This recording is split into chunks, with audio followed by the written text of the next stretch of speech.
And speaking of legends, let's turn these two into a trio right here. When we bring in Canada's own, you heard him up there, Georges St-Pierre. George, this fight is a fun spectacle. What aspect of this matchup has you the most excited for Saturday night? Well, if you look historically, you see Anderson is kind of a master to play mind trick. Very often you see him put his back against the fence and trying to make it in a way that his opponent lose all his confidence.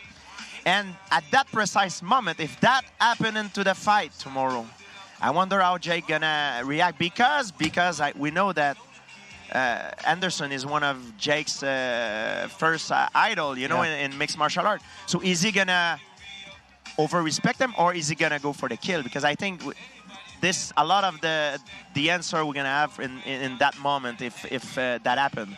What would you say if Jake Paul called you tonight and said, George, I know you're doing the broadcast. I need you in my corner for the main event, and you could give him one piece of advice on how to fight Anderson Silva. What would you say? Well, that comes to what I just said.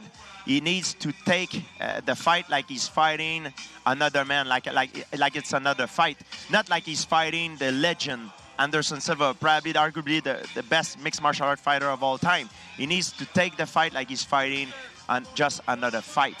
And a lot of guys that have fought Anderson before, they had that problem, you know what I mean? And Anderson has a lot more experience than in a fight game than Jake. But Jake, on the other hand, he has something that only a few fighters possess. He has like what my instructor, my teacher called the touch of death. With one punch, he can light it out. He then lights off the switch, you know? So it's very dangerous. You know, at any given moment, he can throw that crazy curve right hand that he has and knock his opponent out. Ask so it's Tyron Woodley about that one for sure, George. Look, Anderson fought, maybe except for you. Anderson fought everybody except for you. But he's accomplished everything. Through 5 fights, though, you mentioned, Jake, the curveball right hand. What else have you been impressed with in how quickly he had no amateur background? In fact, let me ask you, are you impressed by his performance I am very impressed by his performance. Every fight, he step up. He started to fight an elite athlete, Robinson, knock him out. Then he goes, I'm going to fight an MMA guy, Askren, knock him out. Then Woodley, knock him out. Then every time now he's fighting Anderson Silva. And don't forget, Anderson Silva just beat Chavez and knocked out Ortiz in an incredible fashion. So he's stepping up his game every time. It takes a lot of courage, and that's why I believe a lot of people respect him. You know, love me, hate me, but don't ignore me, and nobody can ignore Jake Paul right now. Remember a fight where you just really don't know. Like, it's you just have hard no to say. idea what's going. And in the history of this game, we feed our old to our young. There's usually that handoff of the pay-per-view star of old to the new one. But this isn't a traditional matchup in that George, regard. how about the idea that a guy like Anderson Silva is 47, right? On the one hand, incredible experience. I mean, he's been under the bright lights for years. He had more than 20 fights before he even went to the UFC. A lot of folks forget that. On the other side, 47, durability, speed, reflexes. How do you, when you've seen what you've seen on tape from Anderson in the boxing side, does he look like a true 47-year-old? What happened towards the end of his career, Anderson had a few losses. But then he rebounded in an incredible fashion in boxing when he fought Chavez and then he knocked out Ortiz. He looked fantastic. So I don't know what to make of it. That's the thing with this fight. There's so many X factor. And on the other side, Jake Paul always improve at a rate that it's so hard to predict of how good he's going to look. Like every fight, he doesn't even look like the guy of the last fight. You know, like he transforms every single fight. So it's hard to say what's going to happen, and that's why this fight is so interesting. This fight and really Jake Paul's boxing career has been so different, so unique. I mean, he's on pay-per-view in his 2nd, 3rd, 4th, 5th pro fight, but he's also opening up a new lane for retired great MMA fighters. I don't know if you want to call it a retirement program. I don't know if you want to call it just another opportunity to shine. Entertainment. We are, like, whether you're an actor, a singer, an athlete, we are in the entertainment business. And that's why people forget sometimes. This fight is, you know, it's a great entertaining fight. You know, of course, it's not to determine who's the best boxer in the world, but it's a very entertainment entertaining fight. We live in a new era right now, and I think it's very interesting. He's opening up new opportunities to a lot of people. Yeah, I mean, he's bringing light on women's boxing, but particularly we heard in the press conference just yesterday.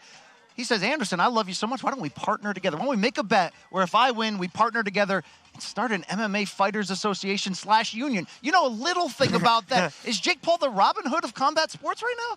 Well, I think we need guys. If someone going to start a union, I mean, it's going to happen at one point, 100%. It did not happen so far because people get into argument, but I believe at one point it will happen, because if you look historically in every other sport, baseball, basketball, ice hockey, it happened, you know, and the way the fighters are treated in mixed martial arts, unfortunately, it's not very good, you know what I mean? You only hear about the one that make it, you know, but the truth is it's a sad story for most of them. Because if you were king for a day, if you were king of MMA for a day, what's the first thing you'd change?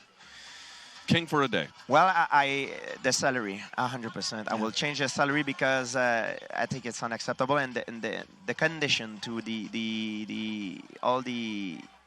what happened after their career, you know what I mean? So they have assurance, or they have some kind of backup, you know what I mean? That they can fall in on if something bad happened, you know? Now, George, I see you taking ice baths on TikTok all the time, yeah. Which means you're training all the time. You look to be in phenomenal shape. Oh, yeah. You were talking about this entertainment era. When is Georges St-Pierre going to be a part of that entertainment era? Listen, you never say never, but my days of trying to prove that I'm the strongest man in the world is done now. I made peace with it. I don't say that I will ever. I might participate at some point to a sporting contest. You know, could be boxing or maybe grappling. But if it's well organized for a good cause, why not? It's entertainment. You know what I mean? But my days of competing to prove that this is over for me. Yes. I think he's going to come back. That's just me talking. I mean, the guy's in great shape. Hey, listen, let's not. All I'll say is the fans want it. That's what I'll say. Well, let's talk about Anderson's potential moment here. We know what the moment means to Jake. It makes him legitimate in a lot of people's eyes. He's fighting a decorated combat veteran who has real boxing experience. But for Anderson, you had one of the greatest, no disrespect here, old guy wins in the history of the sport. You came back from a 5-year break. You moved up in weight. You win the middleweight championship from Michael Bisping, Madison Square Garden, and it was a moment that touched people's heart. We were there. Because, you know, like George Foreman winning the heavyweight title at 45, it's one of those moments. What do you think for Anderson? What is he getting out of this at 47? The key of this, it's the lifestyle. You know, Anderson is not someone who takes drugs. He's someone that has a healthy lifestyle, you know. And that's the key, you know what I mean, of longevity in this game, you know what I mean?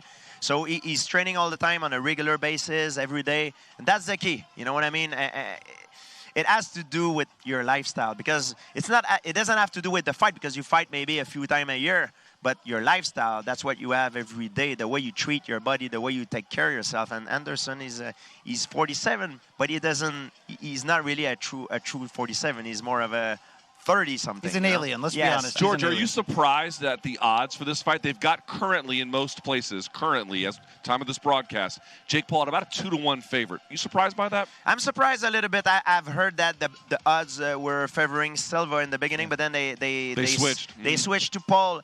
I mean, things happen. Maybe people were betting on one side, and then the odds flip, and there's a lot of stories of sparring that someone got hurt, and I've heard, I don't know if it's true, but things like this sometimes made people switch, you know. So did you ever pay attention to the odds when you were fighting?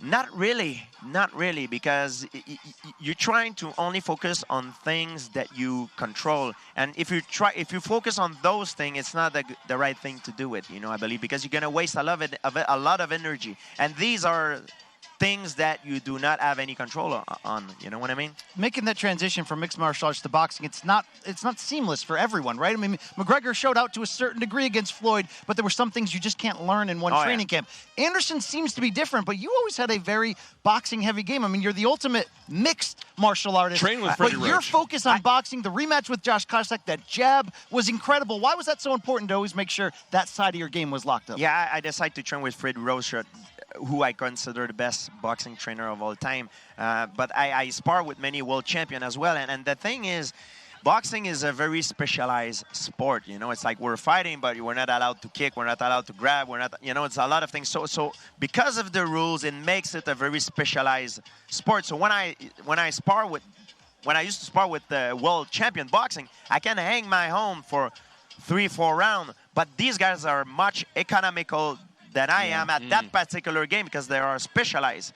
Because in MMA, there is no inside boxing. You grab the guy, you know, you clinch the guy, your knees, your elbows, because in short range, you use different weapons. In boxing, you're not allowed to do it. So it's a very specialized sport. Therefore, boxers will always have an edge on MMA fighters in boxing, of course. So it actually leads me to wonder about Uriah Hall. He's got a fight coming up, but unlike Jake and Anderson, that's an 8-round fight. Uriah Hall, coming straight from the UFC, has a 4-round fight against an NFL amazing running back. Obviously, he's no longer in the NFL, but during his time was a very, very good celebrated figure. What do you make of this one? This is a super weird one. If you're Uriah Hall, you shouldn't lose this, right? Le'Veon Bell, the opponent. No, normally it has to do with the boxing experience.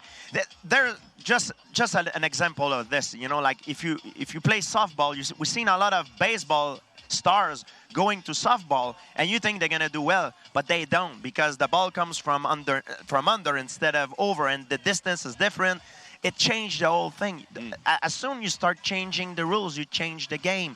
So I really wonder who's the man who has the most experience in boxing, and that's what matters. Of course, the experience of fighting it's similar, but boxing, that's what matters, because it's very specialized. All right, we know you're going to be a part of this broadcast, welcoming the fans in to open the Showtime pay-per-view Saturday night, 9 p.m. Eastern.